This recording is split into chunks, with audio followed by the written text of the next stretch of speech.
We're gonna jump into the best settings, man. I've been playing this game for a minute now. I got a lot of time in it. It was Gears of War professional, also Apex professional, man. So I got a good word when it comes to talk about settings and things like that, man. I'm pretty sure I found the most optimal settings, not only for movement, but for having an insane increase in accuracy as well in this game that feels extremely fluid with no type of delays at all. All right, so let's get straight to it.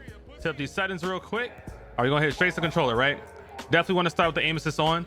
I did make a video before this that I had entirely different settings, but I feel like that's more catered towards the beginner players. This is more so of like, when you feel like you're a little bit more comfortable, you got a lot of time in the game, you want to switch it up, you want to get a little bit more comfortable with like, moving quicker, having some mobility, and still having that, that accuracy buff, so you want to have aim assist on.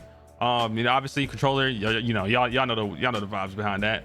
Now, interact with reload behavior, this is actually extremely important. At first, I used to think that prioritize reload was very good, but there's so many different action activations around the map that it could feel very weird going back and forth between like prioritizing them both. Like, let's say this happens very often too, like you're escaping a fight, you go towards a zip line, and you know how you could jump down the zip line and then grab onto it at the bottom so you don't take damage.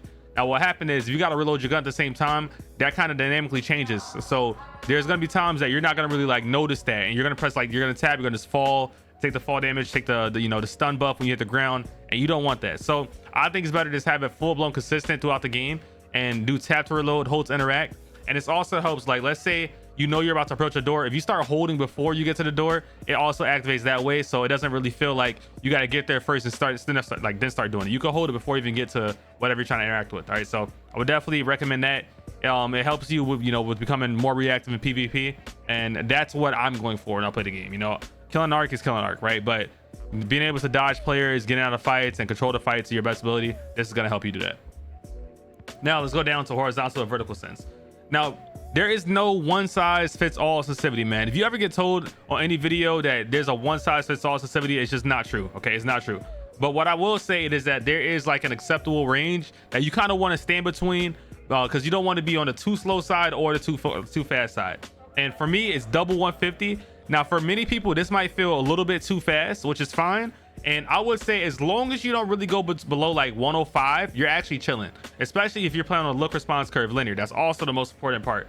So I would say, in order for what's most important, obviously aim assist, you have your interact reload behavior, and then your look response curve, you're on linear. What this does is it makes your input become a 1-to-1 ratio. So every small movement you do on your left and right stick, it's going to respond in game. There's going to be no type of boost ramp, no type of curve, and it's going to just be like a straight just 1-to-1. So if you do like a tiny movement to the right, you're going to see that tiny movement in game, and this helps you be more accurate. It helps you know exactly where you're going to get out of your controller every single time.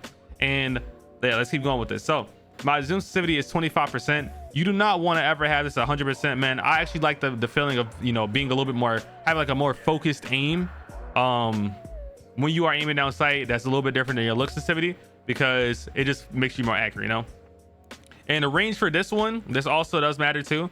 If you're gonna play on like 150, you're gonna want to be out of like 20%, 25%. But if you're at like 110, I would even bump that like a little bit higher. Like if you're playing at 110, you might want to do like a 30 zoom sensitivity multiplier, because it only does 25% of what your horizontal to vertical sensitivity are. You get what I'm saying? So you don't want it to be 100%, because it's gonna be matching the whole thing. You know what I'm saying?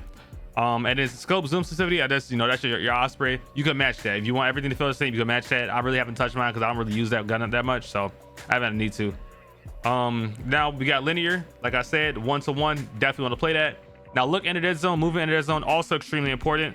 This is what it was going to make you feel more reactive and not as much delayed in this game. Okay, and this is going to be a huge buff if you're playing on these settings, because you're gonna feel like super responsive. Linear already makes you feel more responsive, but having a low dead zone on top of linear is gonna make you feel extremely responsive. Okay, so I would even either play with these on 0 or 5. I think 5 would be a little bit safer for most of you guys, because I'm sure that some of you guys have probably used the same controller and you probably have some type of form of stick drift. And if you do have more stick drift even after putting it on 5, slowly adjust it up more and more, right? You want to maybe try 10 and just slowly just adjust it. Don't go too high, because that's going to make you feel less responsive. What a dead zone really is imagine like a small circle in the middle of your joystick, and in order for your input to register of you moving the stick, it has to move outside of that circle. Okay, that's all a dead zone is. It's just it's a zone of inactivity, a zone of where there's no input being registered at all. So you do not want to have this too high, and if you don't want to have it too low if you have stick drift. Okay, so you gotta find what's right for you. And then everything else, now this is what I was talking about, this is what makes it a true linear. Okay, this is actually pure linear, what I would call it. You want to take off all the look boost and zoom horizontal look boost ramps. You want your sensitivity to always feel consistent. Okay, that's what's gonna make you feel consistent in game as well, and have, you know, build up your accuracy over time, is having a consistent feeling at all time. Okay, anything that has to do with a look boost, I just do not believe in it. You look at other games as well, man. I went pro in Apex, went pro in Gears. Linear has always been the most competitive thing to play on. Now Call of Duty there's more dynamic, but I don't really trust this game's dynamic. I'm pretty sure that's like what the exponential, no, not exponential, that's what this sinusoidal, whatever it is, that's what that really is trying to, you know, kind of look like in a way. But linear is going to be your safest bet. It's just pure, just 1-to-1, and I would definitely do that, man. I hope you guys enjoyed this video, man. I'm just keep it clean and cut there. If you guys do want to do the graphics section, you guys can just look through this real quick, man. All my stuff is on low, except for my view distance being on epic and my textures being on high. That's for the sake of it looking good on stream. And then yeah, it's pretty simple, man.